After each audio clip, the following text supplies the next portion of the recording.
Thank you for checking out another spotlight. Make sure, oh, sorry. Ooh, I'm reading the wrong one.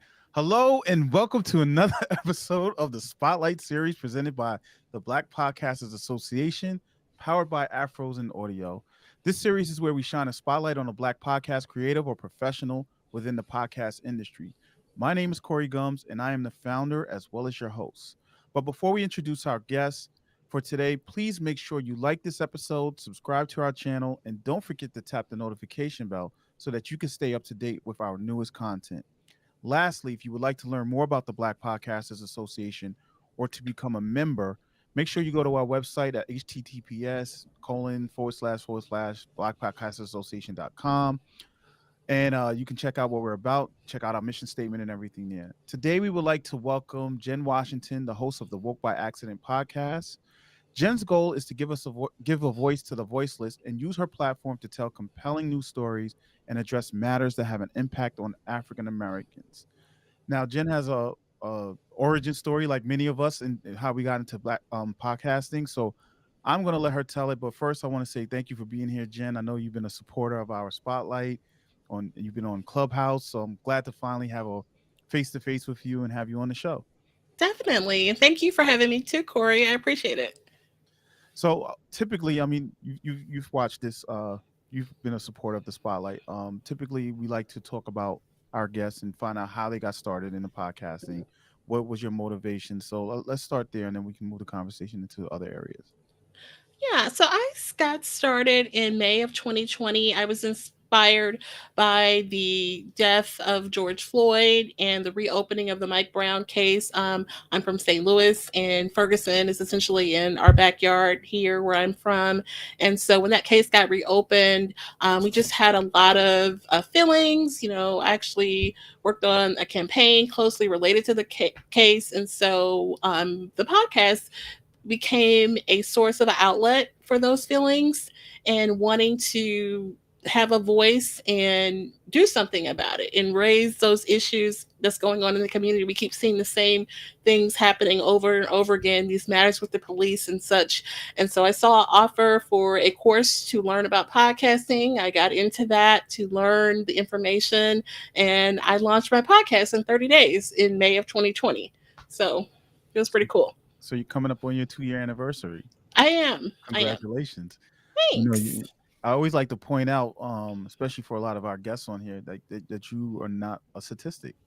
You've made it. So I always like to Yeah. highlight that and congratulate people on that because it is a very something in the podcast industry that people talk about, but people don't. I don't think people really understand how serious it is. How podcasters don't even make it to their 30-day mark, and usually normally their 30-day mark, let alone 2 years. So That's true. give yourself a pat on the back. So let's. So you said that it was the George Floyd and the a reopening of Mike Brown's case. Mhm. Uh, what what how did you figure out that you wanted to talk about the subject matters? Because I know you call it woke by accident. Let's talk about that first. You call your Yeah. podcast woke by accident. How did you come up? How did that come about? Right. So I knew that I wanted to talk about social justice in these matters. So that was the first part. A lot of people know they want to do a podcast, but they don't know what they want the subject matter to be. So in the course that I signed up for, it was a group format. And so we're going around our Zoom class and talking about what everybody's podcast is going to be about. And so when it comes to me, I knew that I wanted to talk about just social justice. Other people were talking about wine and, relationships and things like that. And I just said, I wasn't trying to be this woke person, but I just, it just kind of happened by accident. And I just felt compelled, and everybody's like, wait, that's it. That's your name. You know what I mean? I'm like, wait a minute. And so I wrote it down, and yeah, it fit. So, yeah, I just really feel compelled, and so it's kind of a play on words, woke by accident. I wasn't trying to be this woke person. There's so many, funny little jokes about everybody being woke and things like that. But I am compelled to talk about this subject matter. And so, yeah. Okay, so you said you. Let's talk about your 30-day experience. How was that from somebody who didn't know about podcasting or who's just getting started in podcasting? How was that experience for you? Yeah, so it was fun. I did study journalism and communications in school many moons ago. So it was good getting back into that creative space and audio production space. I kind of glided by that back in my college days. And so getting back into this part about mics and equipment and things like that and making a avatar of your listener, all that was kind of new. So I dove right in. I was determined to complete it in 30 days. And so I'm glad that I stuck to it. And shout out to Carla Wilmaris, who was my podcast coach. It was the idea to launch Academy that I took part in. So Okay. And what would you say was like in for that during that time period? What was like your number one difficulty um that you had to overcome?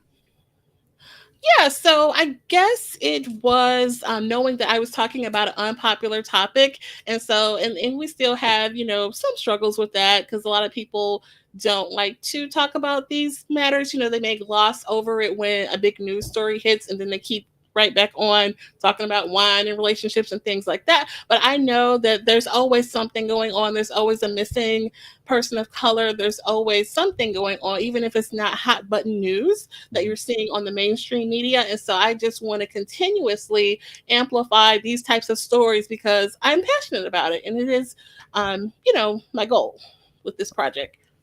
Okay, so let's talk about the podcast. So like what are some like if I was just watching this show and I wanted to find out more about your podcast, what would be the type of topics or subject matter I would find on there? Yeah, so I've broadened it up a bit. So it's not just the news stories, but that's the core and mission is to amplify those news stories that don't have so much attention, those missing people of color who don't get the attention. And, we talk about things related to those. And so it's widened up a bit where I have entrepreneurs on and authors and other podcasters who have something to share, so we have a moment of positivity with that. But I do want to focus on those news stories and police matters, police shootings, and what have you, missing persons.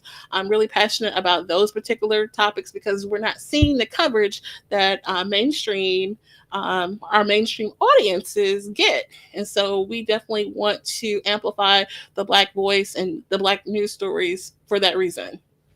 Okay, what is one of those like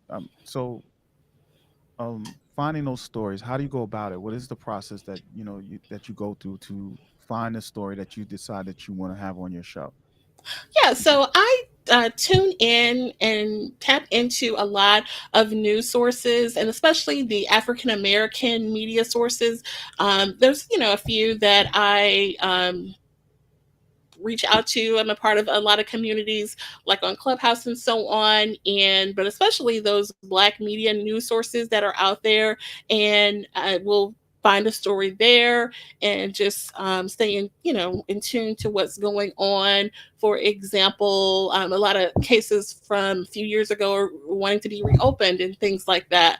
One, Lavina Johnson, this was a young lady from my hometown, St. Louis, Missouri, in a suburb, Florissant. She was the first Black woman to be killed in Afghanistan, and her father was passionately trying to reopen her case because there was a lot of accusations and things like that with the military. And so he's made a documentary about it, and I did a show on that in the first season. So what's one of the stories that we don't hear a lot about, the reopening of the Mike Brown case. A lot of people don't know that it was reopened, and missing people again. We don't hear about the Black missing people as much as we hear about our mainstream audiences and the white audiences. Okay. So is there like a vetting process? Because I know it's a lot of information to. I mean, I know you get a lot of information coming your way with your sources and stuff.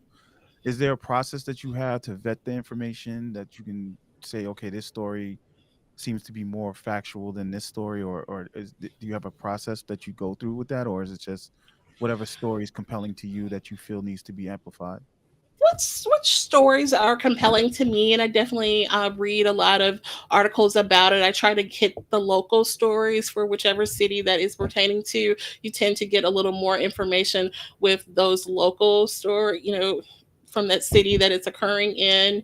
So yeah, definitely research those out so that we share accurate information. Okay. So you got a couple of shout outs. Jacobs real quick. She says happy podcast versary. Oh, I'll try to say hey, it properly. We have Pam Greer on Facebook. She says hi Jen Dub. that's We my got sister. that's your sister. Yeah, and my other was my line sister. Hey, Oh, okay, there you go. So gotta always have the support. And then we have Al Pete. I don't know why hey. his name is not coming up, but oh, there it goes. Okay. Al Pete, with another fellow member of the BPA. Thank you for joining in. And then we have Kaylin Common says well done LS. So um that's great. So we got you guys, your supporters here. Thank you guys for checking it out. We have Jen Washington of Work by Accident podcast. We're here talking about her journey into podcasting and about her podcast. So woke by accident. I remember when you came on a conversation in Clubhouse and you were asking some questions, and I was like, I love the name. It was like it jumped right out at me. Yeah. Um, how has your journey been with your brand, and from from when you first started to where you're at now, coming up on your 2 year anniversary, in regards to getting your message across through your branding with the name of the podcast? How has that been for you? I am determined. I don't have as many downloads as some other people who talk about other topics Mhm. and things like that, but I'm okay with that. I want to be continuous with the my mission and broaden it up. I'm starting to dab into video and sharing visual episodes, and have plans to do more and cover more topics related to the mission. And so definitely want to expand and have a larger reach so that we are more impactful. Okay. Um, I definitely want to concentrate more on your podcast because I think it's important. You know, there's not a lot of black people controlling their own media and having the stories that they want to amplify and talk about is very important. How has the response been? I know you say you don't have a lot of downloads, but that doesn't we don't. Well, I Well, mean, it's the grown. BPA, It's we like definitely to talk grown. about it, but it's not necessarily an indicator of success, right? Right. Um, it's good to say I have a lot of downloads, but you want to make sure your audience is of quality as well and is really engaging in the content you produce. How has that connection been with black audiences to your podcast? Like, what has been the response? Yeah, it's actually been very positive, and I've had the opportunity to collaborate with a lot of other really knowledgeable and really cool Black podcasters too. Al Pete being one. We have another episode coming up. So shout out to him and many others in our collective. Actually joined a podcast collective recently with some other podcasters, and so those opportunities are a great opportunity for me to share my podcast, and we try to help each other, support each other, to really move the podcast forward, because like you said, a lot of podcasts don't make it, you know 30 days, a year, what have you, they fade away. And so to keep it going, we definitely want to support each other. And so I've been lucky enough to find that support in other creatives. So it's been good. Okay, so I see. I guess recently you dropped your 90-second episode, which is impressive. I'm only this is like my 30th episode of doing a spotlight in the past year, but I think that's really impressive. Thanks. And you tend to have is your podcast mainly you doing solo episodes, or is it a mixture of you having guests? What can listeners expect when they check it out? Yeah, so it's actually grown. So in the beginning, it was just me. It was just me talking about the stories, and so some folks reached out wanting to take part, and so I have guests quite a bit, and it does make for a good conversation. A good conversation, especially in talking with the issues, having another individual to bounce off of, even when they're not sharing, just to have that discussion, because that's part of the mission and goal, is to have those conversations about these topics, and that's part of the mission, is to have those conversations. And so it's a mix of solo episodes and guests, and yeah. Okay, so let's talk like So has this? I mean, I know it spoke by accident. You were inspired by the events that happened over the past 2 years. With the well, Mike Brown was before 2020, right? So Yeah, Mike Brown. 2014. But yeah, but you got Oh man, reopened what's 2014? It seemed like yesterday. 2014 in the beginning, right? And they got reopened all those years later. Wow. So, Time just flies, man. Look, it's almost a decade. mhm. Sorry, I'm just going on a tangent, but how has when you say you work by accident, I'm going to assume that also has led you to be. Were you involved in community work before you decided to do the podcast, or was this a Yes. platform that really helped push you towards doing more community work? Yes, definitely. So, with, for example, the Mike Brown situation, that reopening, part of what stifled us the first go round in 2014 was the prosecuting attorney that was in place. That particular prosecuting attorney was in place for over 20 years, like I want to say it was like Yeah, 25 years. And so we had a big campaign push yeah, I to remember get that. him out of office. And so I actually had an opportunity to work on that campaign and volunteer and really get hands on, like very hands on with that campaign. And we elected a black man for the very first time in many ever, like first black prosecuting attorney ever in that county, St. Louis County, which is where we live, and Ferguson is a part of that county. And so that was huge. But when it got reopened, we just didn't get the conviction that we were looking for. So doing that work and being at Canfield and volunteering with my sorority and just, feeling the cry of the neighborhood. I mean, people were outraged, you know what I mean? And so we really wanted and we thought we would get a change, Right, with the especially reopening.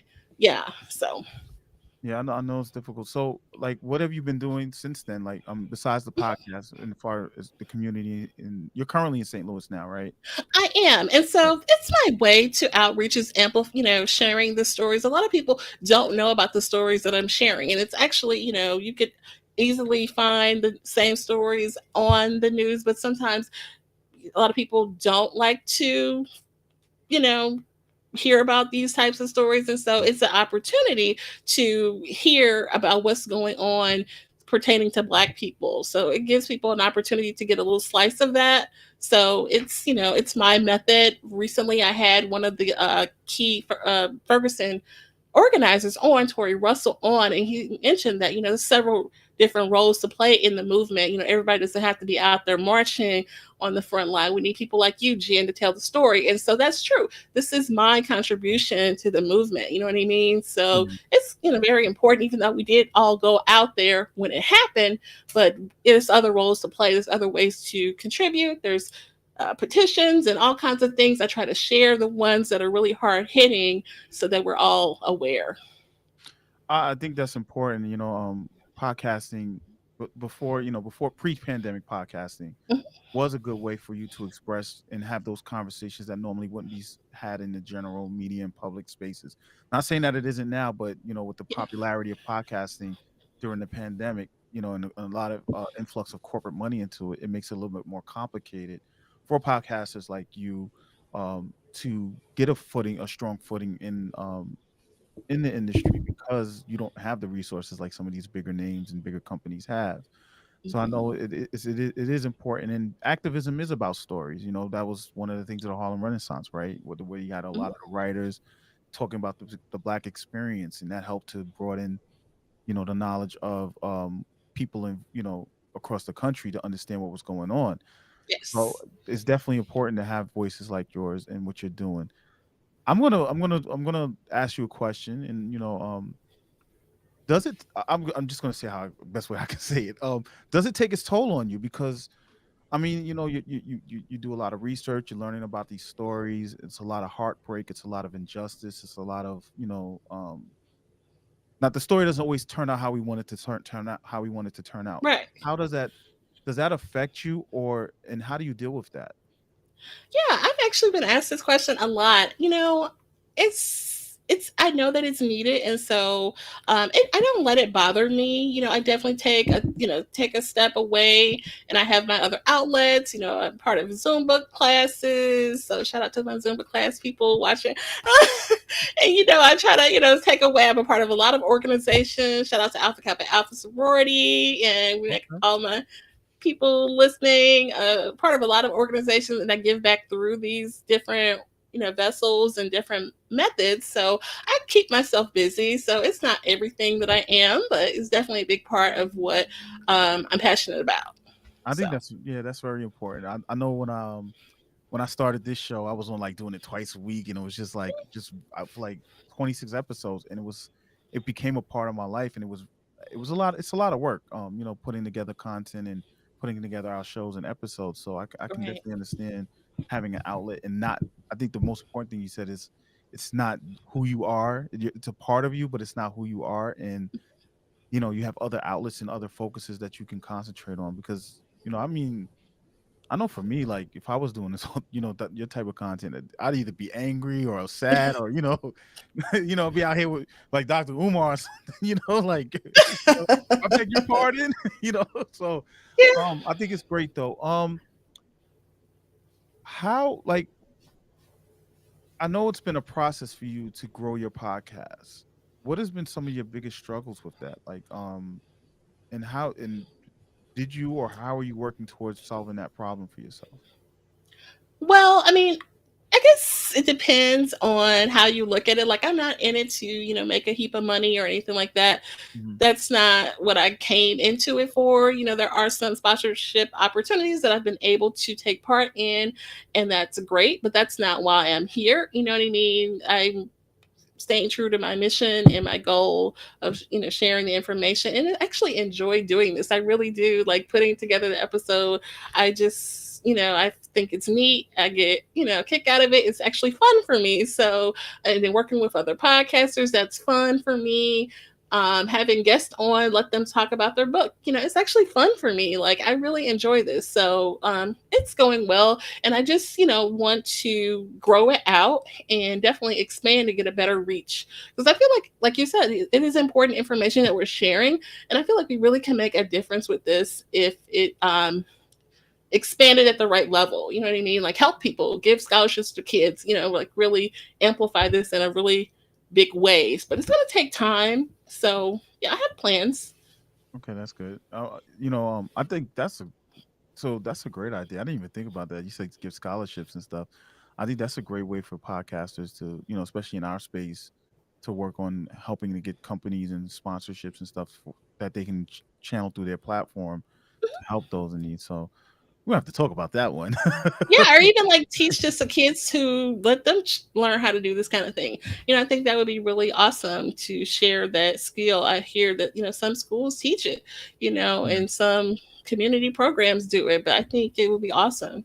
I So actually do that here in New York City. I've done a couple already where I've gone and talked with kids and showed them how to do podcasts and stuff.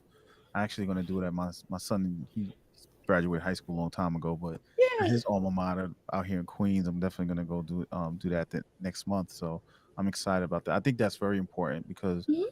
um especially for kids in our community, getting their voices out and getting heard is very important. And I think we already have enough stifling and enough conflict where these kids need to have a positive outlet to talk about. So I think it's important. I think your podcast is important, and which is subject matter is important. What does it mean for you, in regards to podcasting for the Black community? Because like what you're doing in amplifying stories that normally wouldn't get heard or would fall under the radar.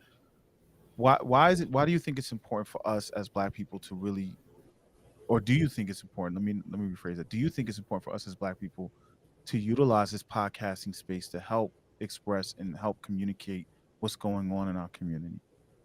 I do, and I feel like the mainstream media is not going to cover, or if they do, it's only for a hot minute or two sometimes.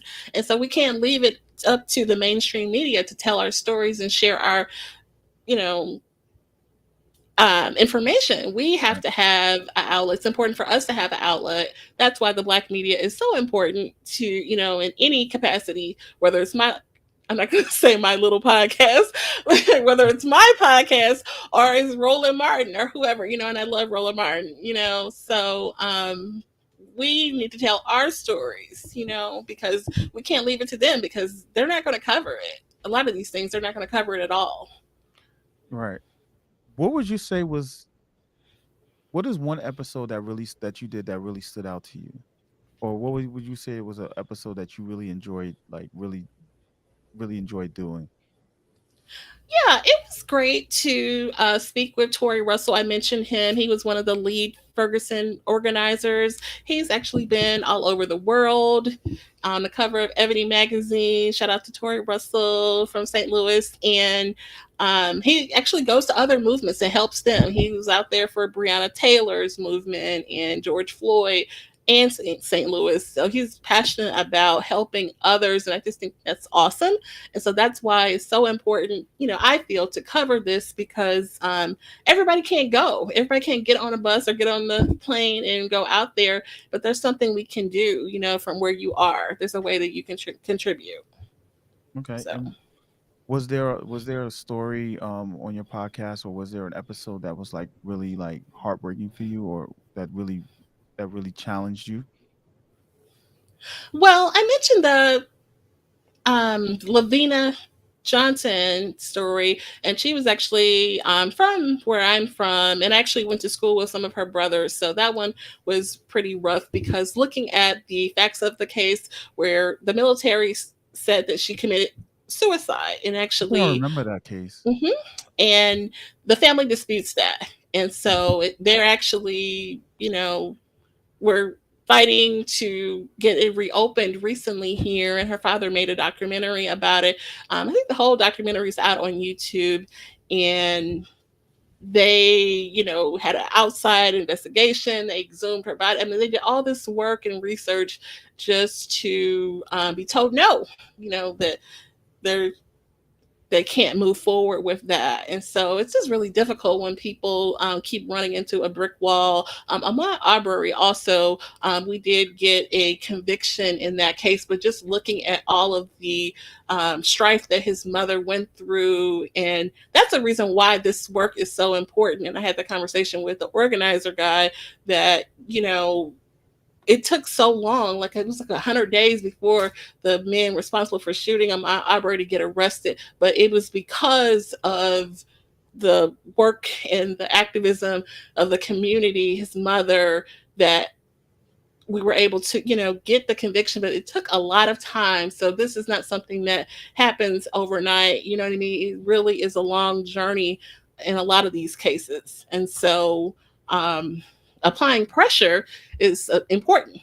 You know what I Mm. mean? Calling into the courthouse or the prosecuting attorney where you live and letting them know, or questioning these things. Sometimes you have to take it to the streets and go out front and, you know, petition and protest or what have you.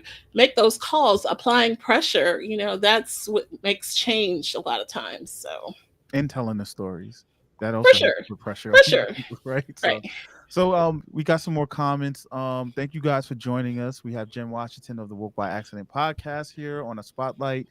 Um, your sister Pam Greer says, "Thank you for providing service to all mankind by sharing services and your commitment to being woke." I guess earlier when I was talking, Ashley Washington said, "Say that." Thank you, Ashley. Hey, my line It- it's sister. My hard. other line sister. People are commenting. It's hard to like do that when you're in the middle of something, and I don't want to be rude. So sometimes some of these comments kind of lose context. Oh, Hey okay. Jennifer, thank you for saying good evening. Then we have Crystal excuse me, Atkinson Hewlett. She said you're doing great work for the people, Jen. So My we other get a line lot of sister. support. You said your line sister? My other line sisters. Okay, yeah. See, but that's what it's about, being on the line, right? Your sorority. That's what they're supposed to show out and support. So, and my mom was an AKA, so Okay. yeah, she got the stuff all around the house. So I know about you guys, and my grandmother too, Yeah. actually. So, but what's the future look like for Work by Accident? What does the next year look like for your podcast? I mean, unfortunately, some of your content comes from things that have happened already, or that are happening now. What is the other part of your podcast? What does it looks like in the future for you? Yeah, so I've actually had a few conversations about putting the podcast on some different networks and things like that. So that's an opportunity to have a bigger reach, which is part of the goal to expand the reach so that we can inform more people. And having more guests on to share. So I'm definitely open to speaking with other people of color with a story to tell. And I just want to keep it going because, like I said, it's important work to me, and I am passionate about these topics. Okay, there was a question I wanted to ask you earlier, and it slipped my mind. And now I'm going to ask you. So how does your podcast typically work? Is it once a week? Is it how many do you release one episode a month? What is your format? How do you go about releasing your podcast so people can? Yes. So it's weekly. Right now, new episodes are out every Thursday. So, and I'm getting into more video episodes being released on the YouTube page, but my the streaming and my website has the audio episodes as well. Okay, and I know you said you had a one season, so I'm assuming you do your content in season format, right? Yes, I'm in season 3 right now. So. Season three. Okay, all right. How many episodes typically does a season make up for you? So initially I put like 50 or so, but right now I'm scared. You're just I want winging to it, just winging split it. it, split it somewhere.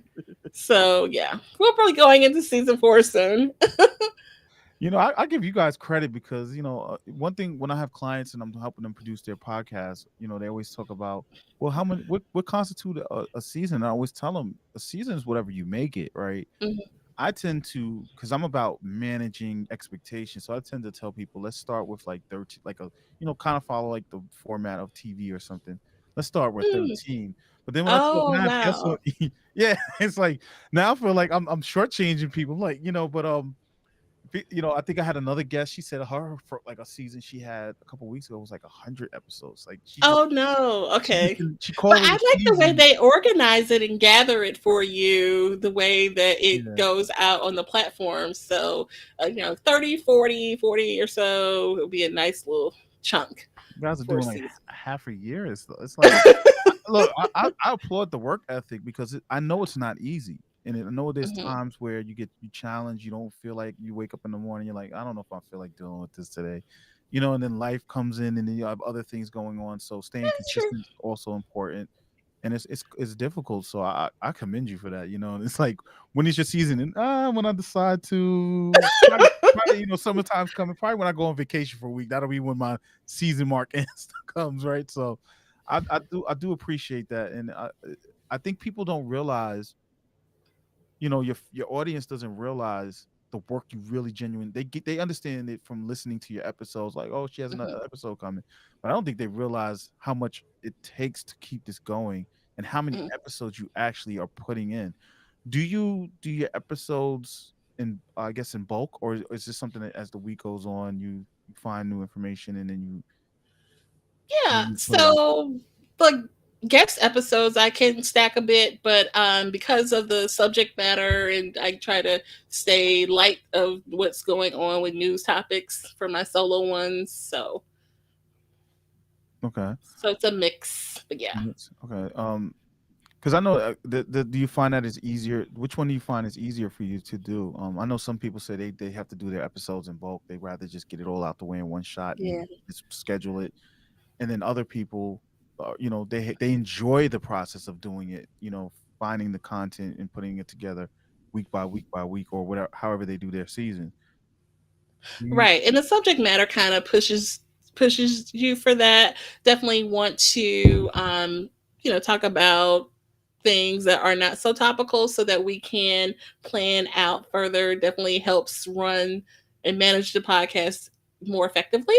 So those times where I have a guest on and I do, have a few in the can for that, it helps with managing. But when something is going on, I'm like, oh, hey, I want to get this out because this just happened and I want this. So sometimes, we pivot based on what's going on. So, Okay.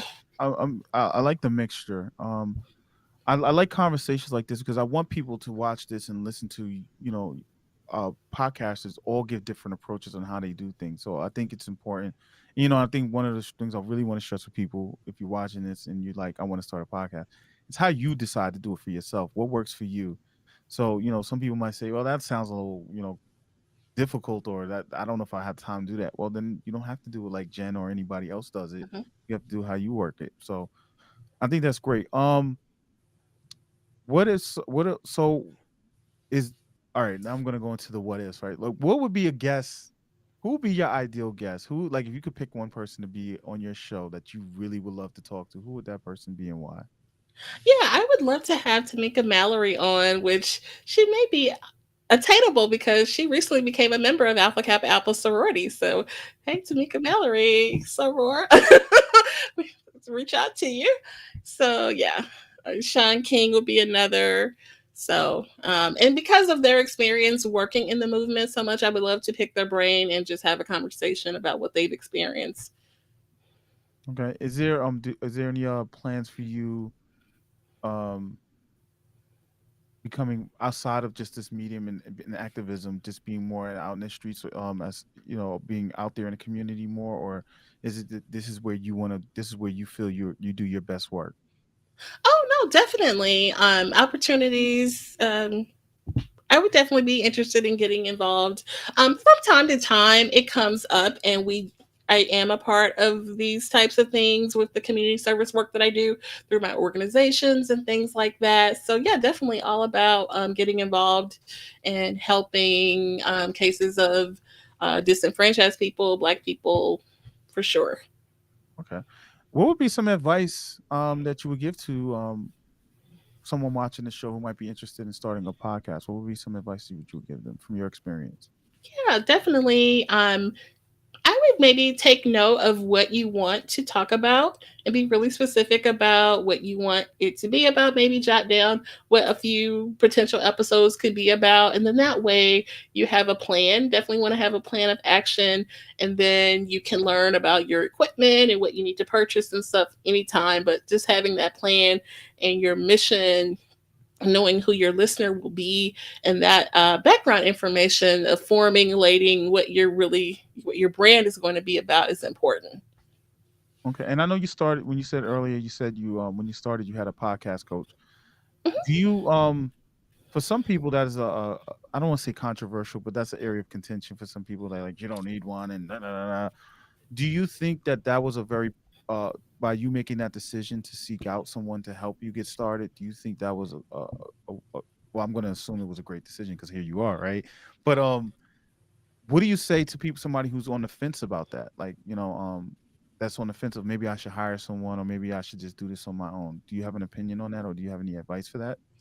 And it's funny, I've definitely been told, like, you did what? You paid for what? When you can just Google it. And, it's more information than what you can just find on Google. I definitely was effective to have a one on one session Mm. and listen back to my episode with someone who's been doing this professionally. I still work with Carla Ramirez right now for coaching purposes. So, it's always things to learn in this industry and in this space. So, yeah, I definitely support education. Big like proponent of lifetime learning, just in general. So if you can learn something and there's a course and it fits in your budget, why not? Okay, that's great. That's dope. I mean, you know, I'm always I've been on both sides. You know, I've been that stubborn person. I just Google it all day, and then you go, you know, Yeah. especially when I was learning how to program. I was like, I'm not going to school. I'm not paying for that. Then I went to finally decided to go back to school, and Okay. I was like, man, I wasted so much time trying to learn this on my own. I should have just went to school. But I think that's good. You know, again, I try to have ask questions and have conversations that somebody could watch this and really learn from.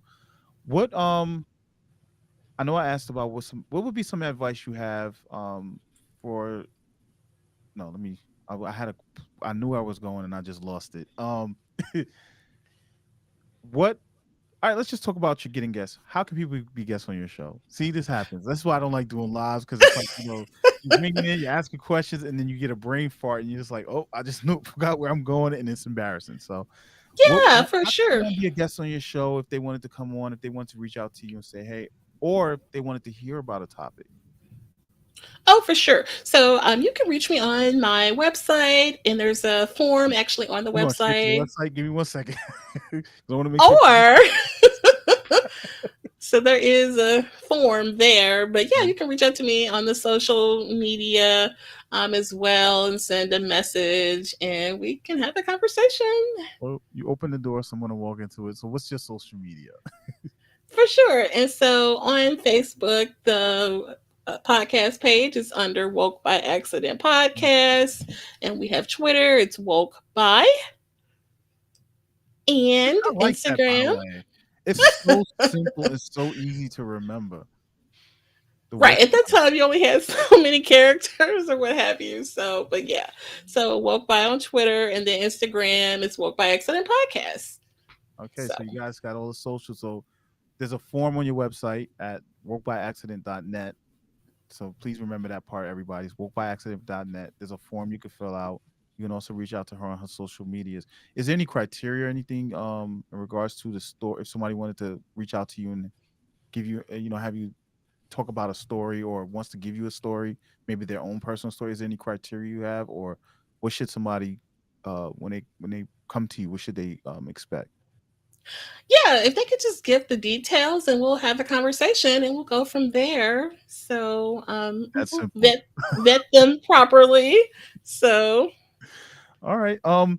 So I like to end this with a couple questions. One, what does it mean for you to be a I already know you've expressed it throughout this whole conversation, but what does it mean for you to be not only a black podcaster but a black woman in podcasting? Because mhm. recently I've been learning a lot, and black women are very integral in this industry. So, what does it mean for you to be a black woman in this industry? Yeah, it means a lot to me.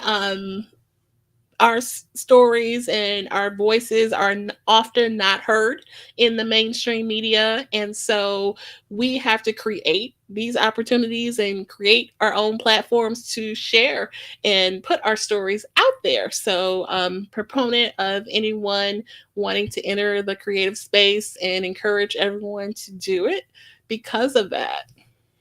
Okay, and I know you mentioned you recently joined a black collective of podcasters. You want to shout them out? You want to let people know about them, or is it a secret society that you got to earn the trust to get No, into? no, yeah, definitely shout out to the content creators of color or the C4 crew. Oh, okay. I saw that. I saw. I don't know if it was on your Instagram. I saw somebody talking about it.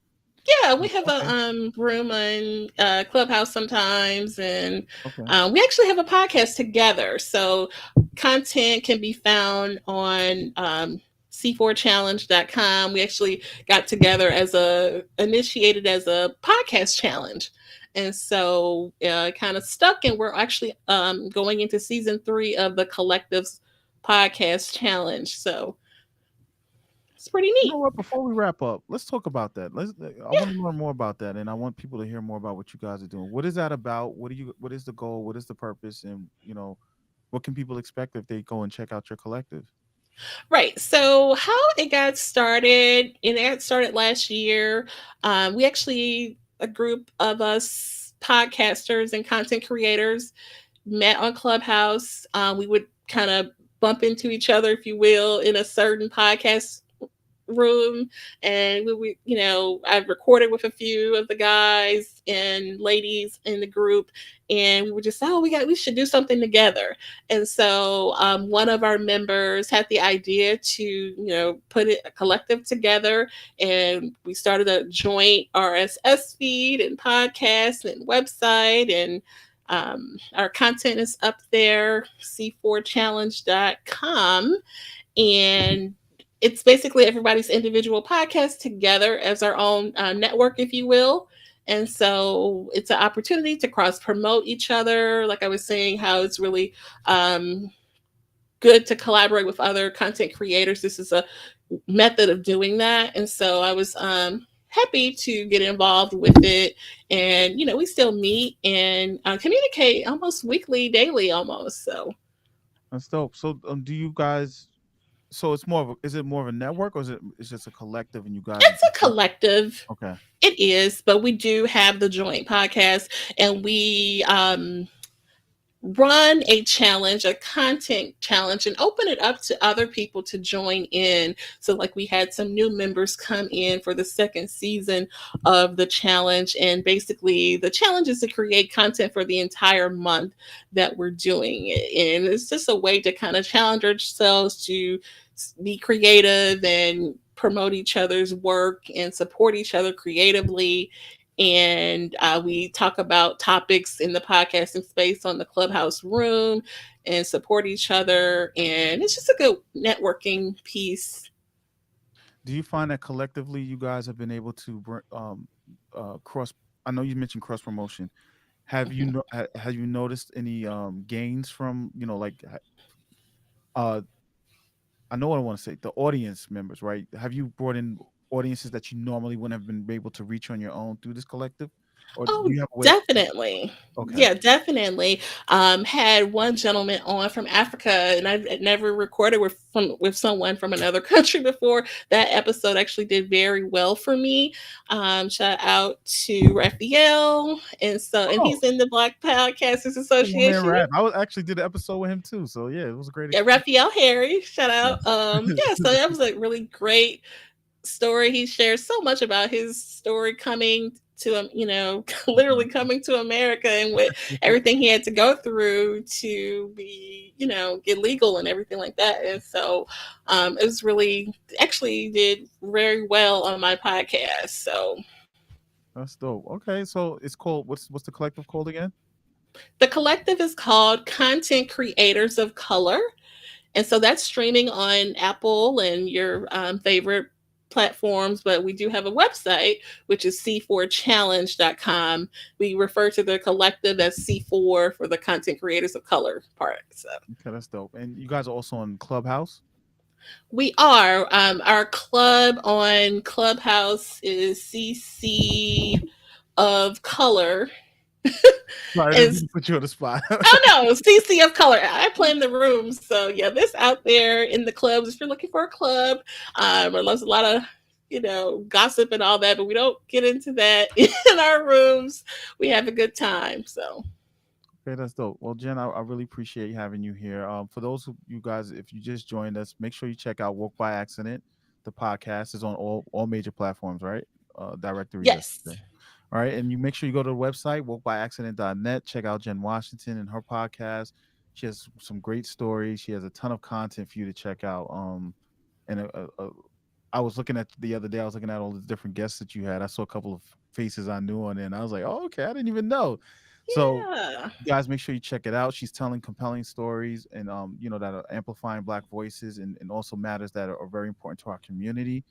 Jen, we've been I don't even know how long it's been, but yeah, I know I started Clubhouse last year, so it's been since then.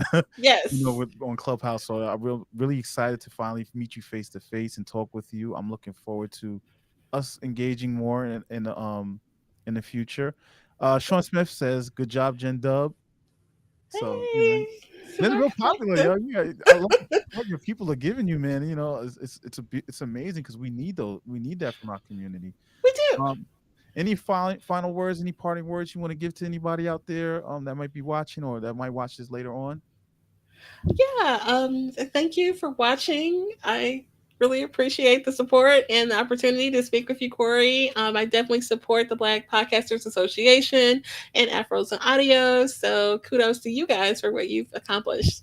Thank you. I really appreciate it, and I'm thankful for your support because sometimes I feel like I'm talking to myself, and I'll see your comment or I'll see a comment from you, and I'm like, okay, somebody's watching. So I really Yeah. appreciate it. I don't think people understand. Like sometimes just that one email or that tweet or that message or that comment on it, it just inspires you. It's like, okay, somebody's listening, and keeps you going. So, and you're Yeah. one of those people for me. So thank you, Jen. I really appreciate it. You're welcome.